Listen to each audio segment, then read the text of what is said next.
Ayan na nga, sa kabilang bintana na naman sila magkakabit ngayon.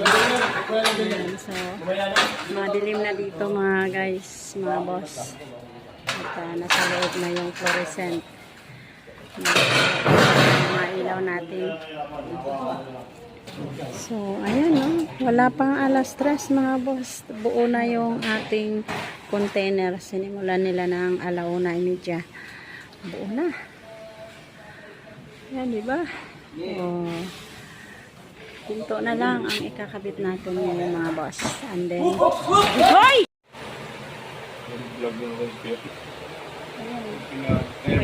Oh my God.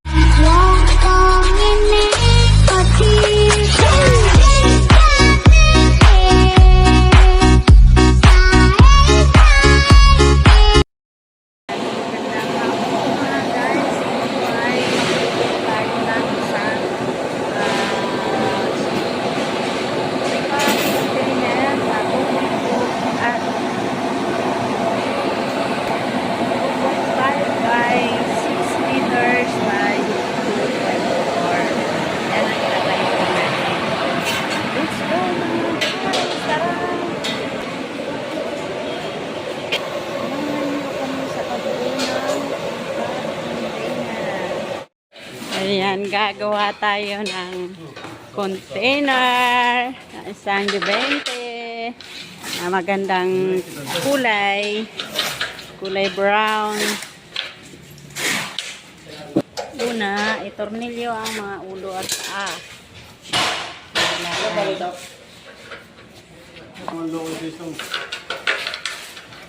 Dapat sila lang nilupa mo, pati tayo tuloy ang buhat. Ayan, natornilyo na yung paa. At ito naman yung ulo. Double time, double time. Double time. Double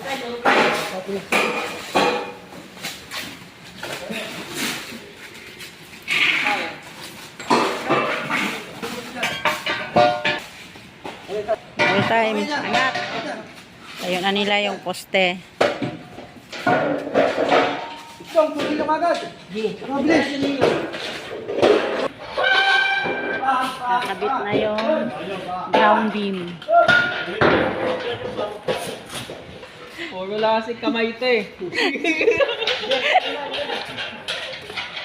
Yan, bising-busy sila. Dahil malapit na. Malapit na ang gabi. Kailangan mabuo kaagad. Rush ito. Kaya double time. Yan, yung kabila na naman ang ikakabit nila na poste.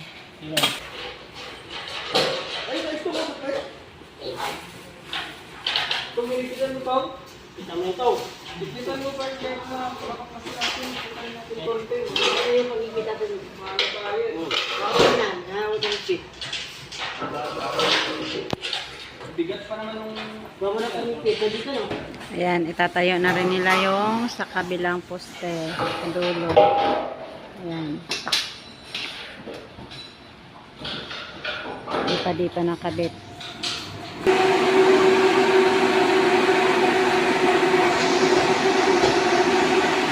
Nakabit na nila. Ngayon na dahil pinaandar yung blower at mainit dito sa loob ng bodega. Ayan, tayo na rin yung pang-apat na poste. Ayan. So, 4 na yung nakatayong poste.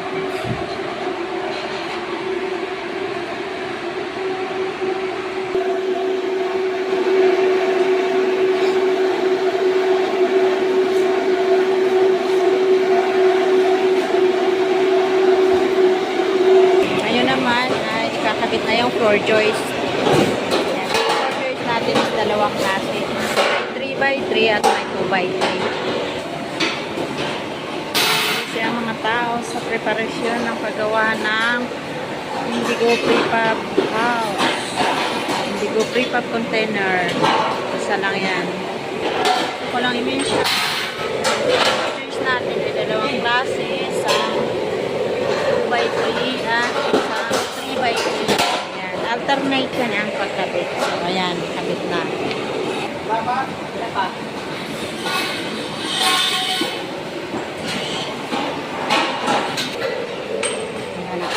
Samantala, silipin natin yung ginagawang toilet natin. Ayan, ganito yung toilet. Ayan, 10 piraso tong toilet. Ayan, kasali ko yung ginagawa. Ito yung isa sa kabila. Ayan. Ang sukat nito is 1.2 by 1.2 by 2.4. Sorry, 2 meters lang pala ang height niya. So, ngayon po gagamit sila ng scaffolding para sa pagsampa naman ng top beam. So, na yung scaffolding.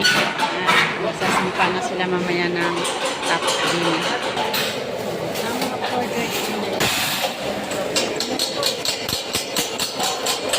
Ano tornilyo yan?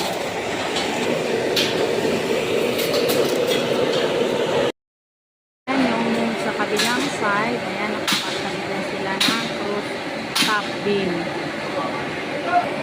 Ayan, binubuhat na ni Kuya Henry ang top beam na mahaba, side beam kung tawagin, ayan, para isampa na doon sa taas. Ayan, katuwang niya na si Kuya, ay si Israel, si Kuya Henry. Lagay muna nila, ipatong muna nila sa scaffolding para mas madaling sampa pag nasa taas na.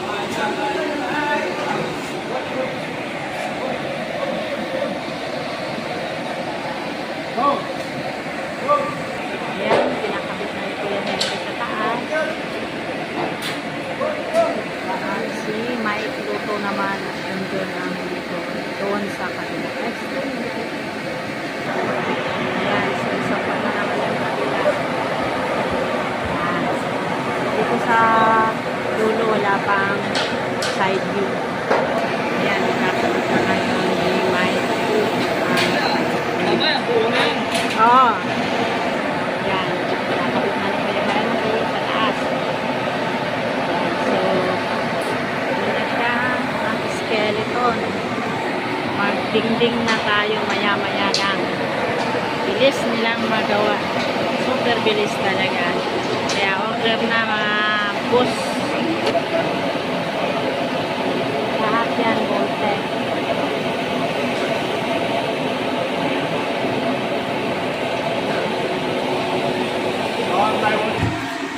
Wow, ayan na. Ang ganda na ng kulay. Nag-walling na.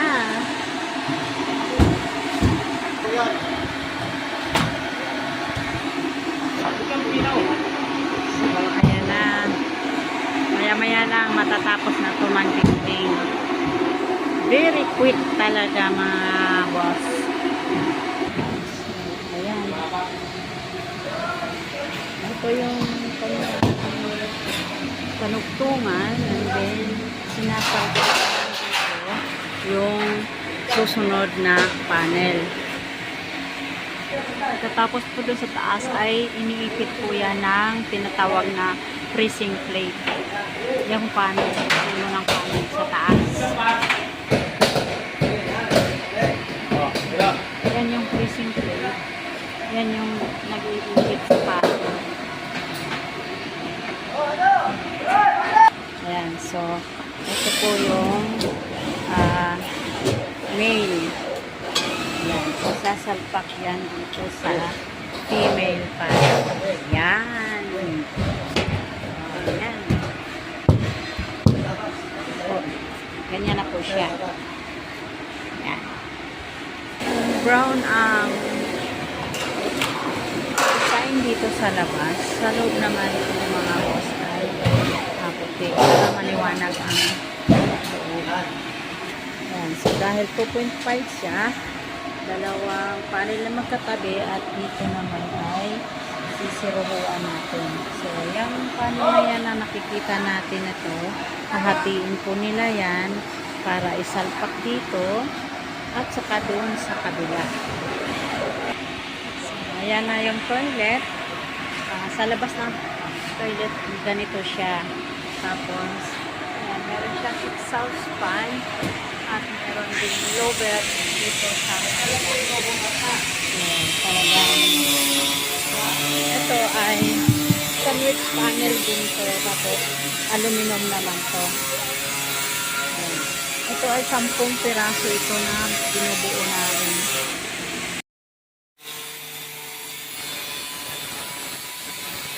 Natin na yung panel mga boss para sa siroho ng pagkakas.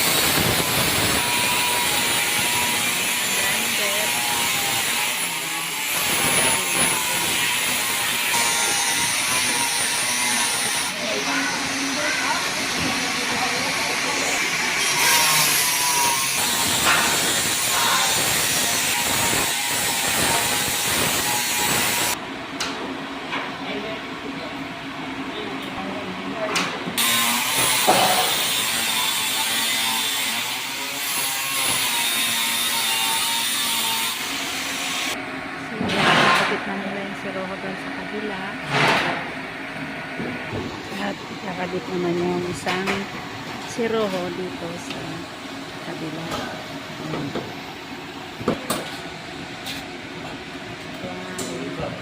Boss. So, mamaya kitan din doon sa taas ng freezing plate. Ayan. So, ayan po yung freezing plate na itatap doon sa taas ng panel. Ayan. Ganyan po mga boss. So, kabilaan tapos po yan ay pitan. So, itong dito na lang. Front. Tura ng freezing plate mga boss ay ito. So, parang kaliter. Yung sa dito.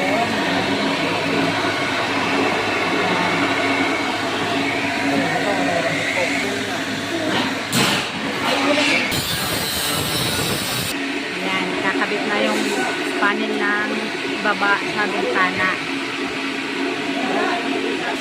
Ayan yung bintana, kakabit na rin. Ayan. So, diba? Napakabilis na trabaho. May bahay ka na kaagad. Ilang oras lang, may bahay ka na, mga boss. Wala yan. Wala ka ng helmet para purma ka dyan. Oo, mamaya. Kasi, yung mga tao na yan, walang disiplina, hindi nag-PPE, oh. Ang mga matitigas ulo. Ha? Matitigas mga ulo. Ayaw mag-helmet, ayaw mag-safety shoes. Siya nagkabit. Ulang yan boy, malayo yan. So, ayan, kabit na rin mga guys, yung panel para sa itaas ng pinto.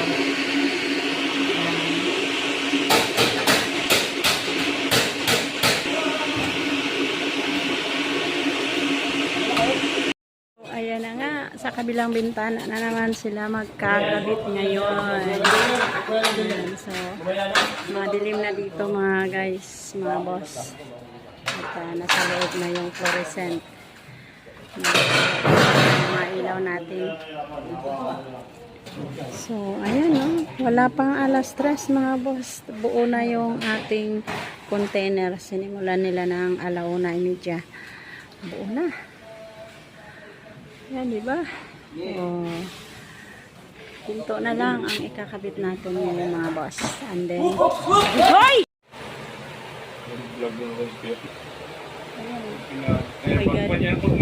Ayan, so tapos na po ang container natin. Ang bilis lang ng pagkakagawa. Yan. Yan. Wala pa, hindi pa ako monetize. Hindi pa ako monetize. Yan. Dapat may tao na dun sa taas, oh, para